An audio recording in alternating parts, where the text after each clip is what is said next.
This is a SnapEd New York video presentation.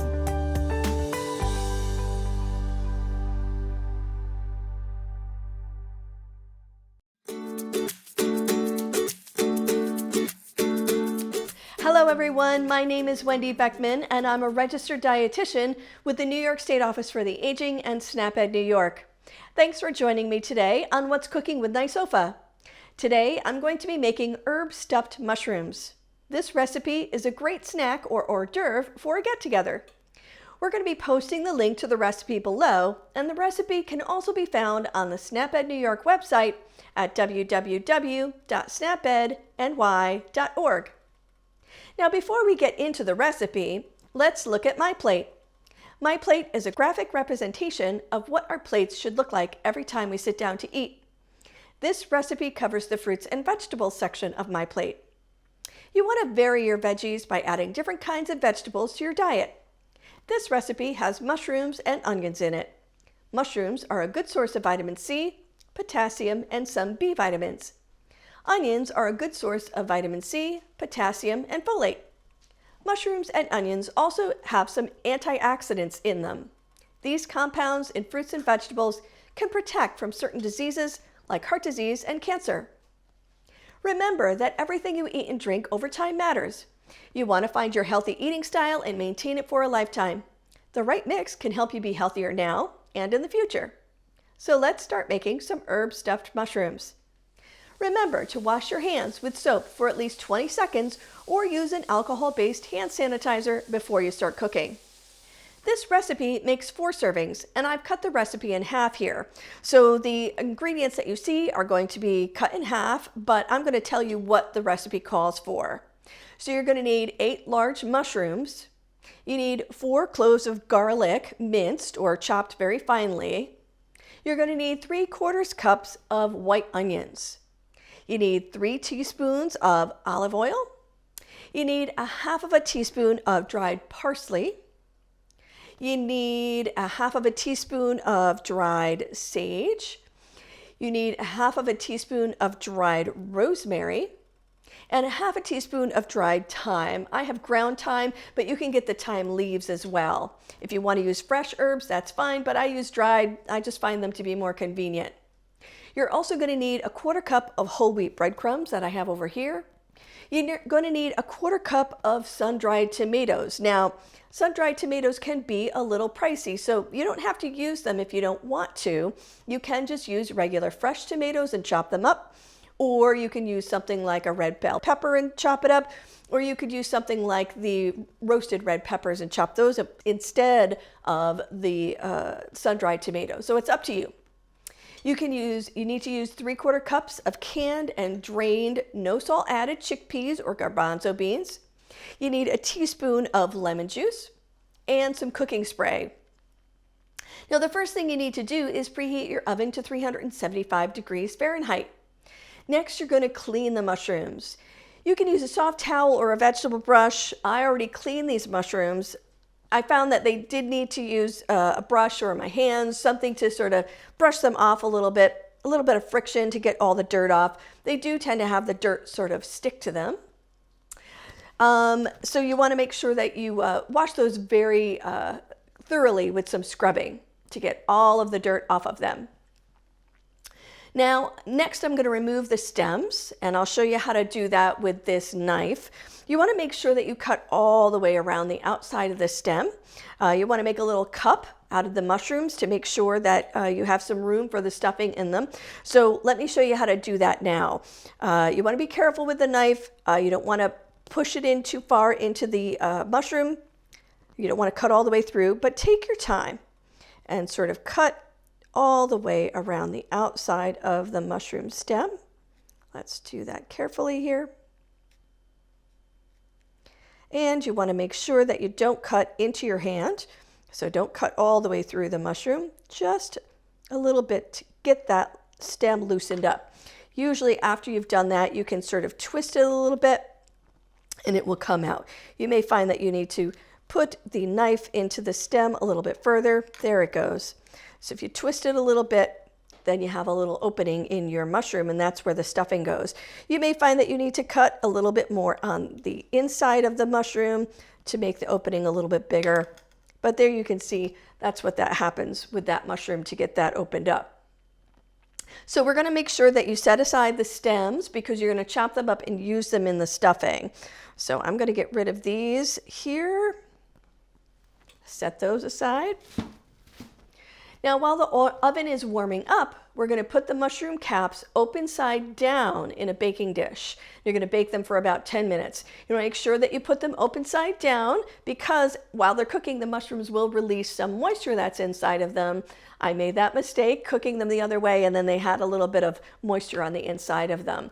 So when you cook them for the first 10 minutes, that gets the mushroom caps ready for the stuffing. It makes them a little softer. They open up a little bit more. So in the meantime, while we're waiting for those mushrooms to cook, and I did cook some earlier, so let me give you an idea of what they look like once they've been cooked for 10 minutes. So let me get those out of the oven.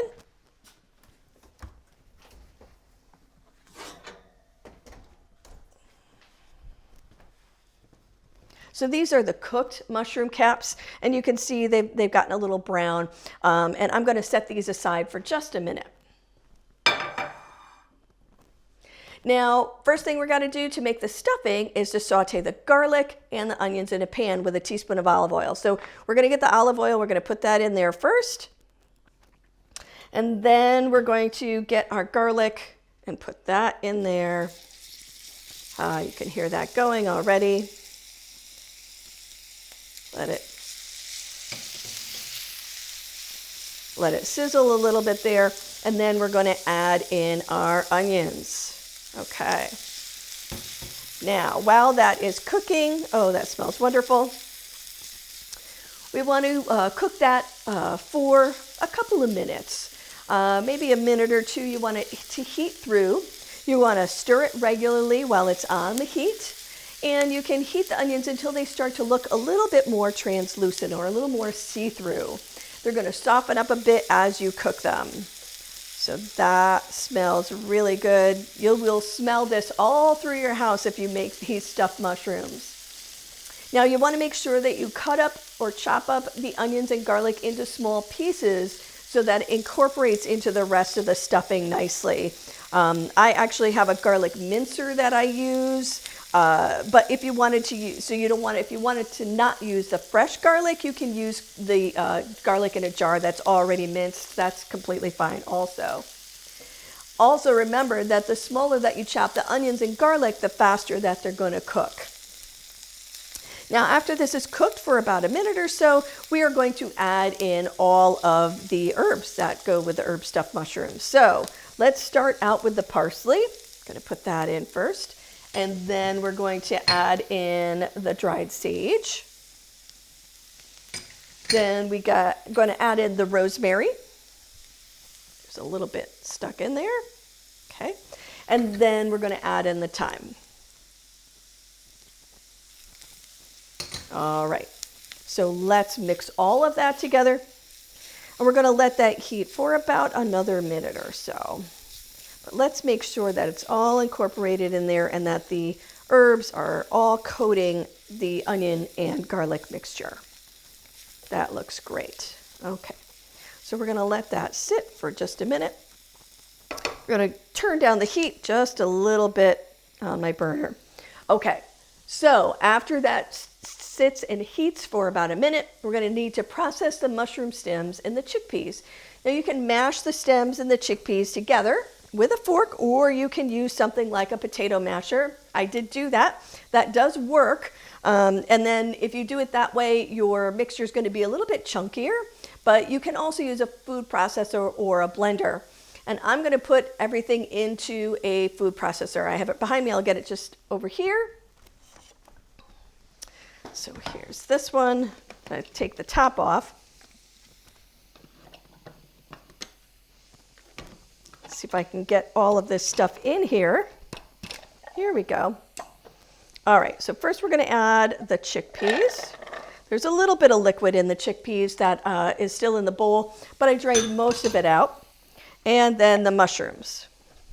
And we're just going to pulse that We don't want it to be like a paste, but we're going to put it together so that it's all incorporated. So let me see if I can get this on here. There we go. I'm going to pulse this just a few times.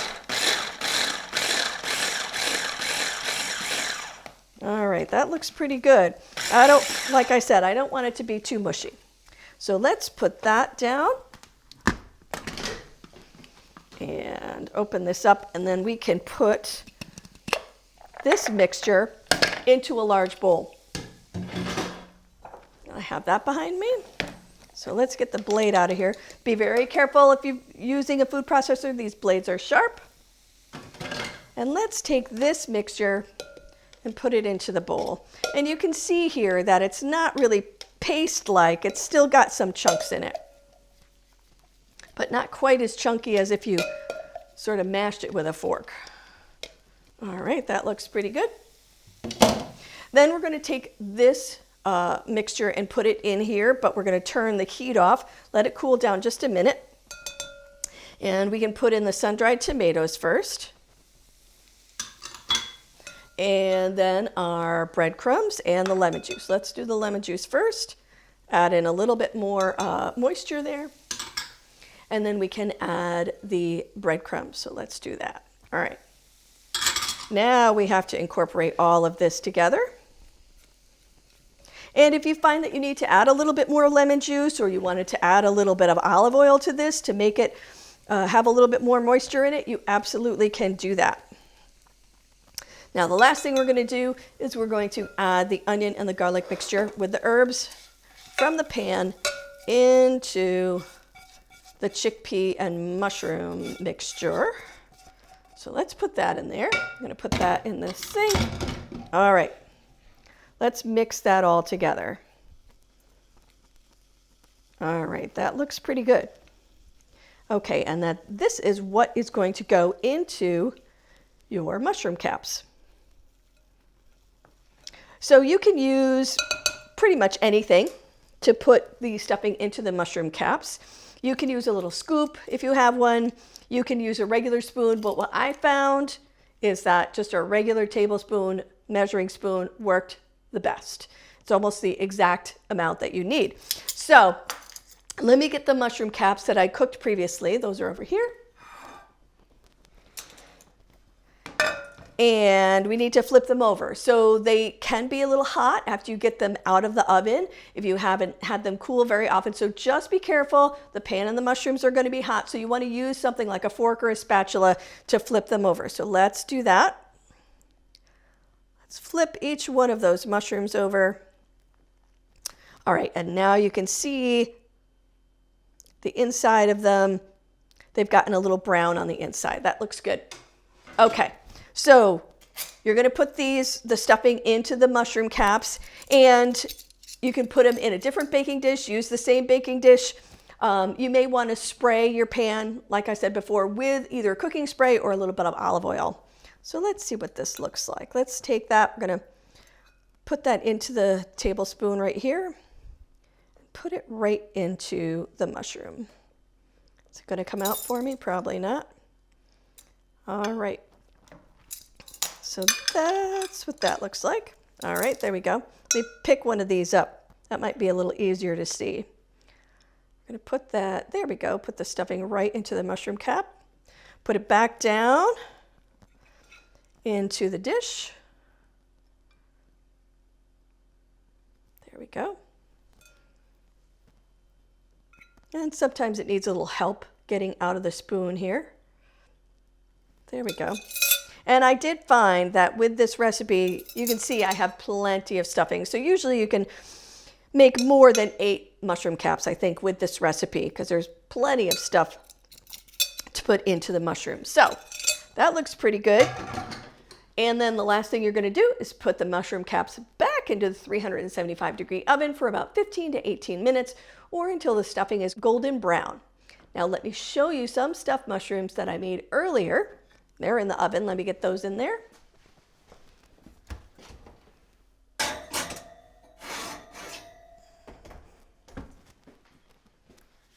All right, so that is the finished product, and they smell really great, and I can't wait to try them. Now, I hope that this recipe gave you some more ideas on how to incorporate more vegetables into your eating pattern. Don't forget to join me next month when I share more tips on how to save time, save money, and eat healthy. In June, I'm going to be making zucchini and tomatoes, which is a great side dish to add more veggies to your plate. Join me on Friday, June 23rd at 12:30 p.m. right here on the New York State Office for the Aging Facebook page and the New York State Office for the Aging YouTube channel. This presentation was funded by the U.S. Department of Agriculture. This institution is an equal opportunity provider. Have a great day, everyone, and stay safe out there.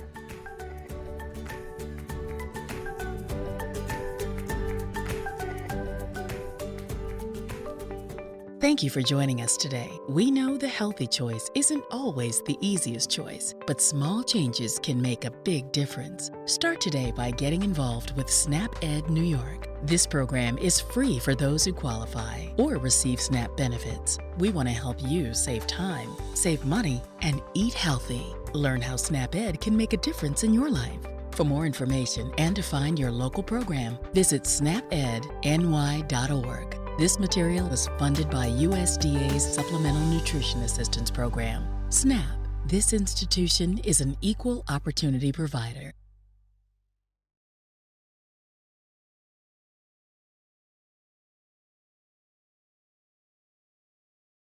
Hi, I'm registered dietitian Wendy Beckman, host of What's Cooking with NYSOFA. Over the past 2 years, I've had the opportunity to share healthy, nutritious recipes with you on the show. I work for the New York State Office for the Aging, and thanks to a partnership with SNAP-Ed New York, our nutrition team reaches hundreds of thousands of older New Yorkers each year. So why a cooking program? 60% of health costs and related issues have nothing to do with health, but instead have to do with individual behaviors like our food choices and physical activity. The recipes we feature are nutritionally appropriate for older adults, meeting critical nutrition requirements for healthy aging. What I bet you don't know is that this show is only part of a larger effort. To help me explain what our nutrition team at the New York State Office for the Aging does and what a registered dietitian is, here is registered dietitian Lisbeth Irish. A registered dietitian is a professional who has training and education in food and nutrition. To become an RD, you must complete certain requirements, including a minimum of a bachelor's degree from an institution that's accredited by the Academy of Nutrition and Dietetics. You must also pass a national examination and meet continuing education requirements. What does that mean? As RDs, we are qualified to offer accurate advice about nutrition, and we can help answer your questions about how diet can affect your health. At NYSOFA, the registered dietitians handle many tasks. This includes hosting 2 online programs aimed at helping older New Yorkers make better nutrition choices. These programs are What's Cooking with NYSOFA, which is our monthly cooking demonstration, and a Facebook Live program that I host called Ask the Experts, Nutrition Edition. In the months ahead, be on your lookout for it. We'll be sharing your questions and our experts' answers about nutrition and health. New episodes of Ask the Experts Nutrition Edition debut the second Friday of each month on Facebook and YouTube. As Lisbeth explained, registered dietitians at NYSOFA handle many tasks, including food safety at congregate meal sites, educational materials, and outreach. In the meantime, please don't miss an episode of either show produced by our team, What's Cooking with NYSOFA and Ask the Experts Nutrition Edition. Every episode is uploaded to YouTube, and you'll find the archive shows there. Do you have a question about foods? Or do you have a particular health issue that you'd like to improve by changing your diet? Tune in to Ask the Experts Nutrition Edition every second Friday at 1 p.m. We'd love to hear from you. Remember, registered dietitians are the experts in nutrition. Visit for more sound advice about eating healthy on a budget.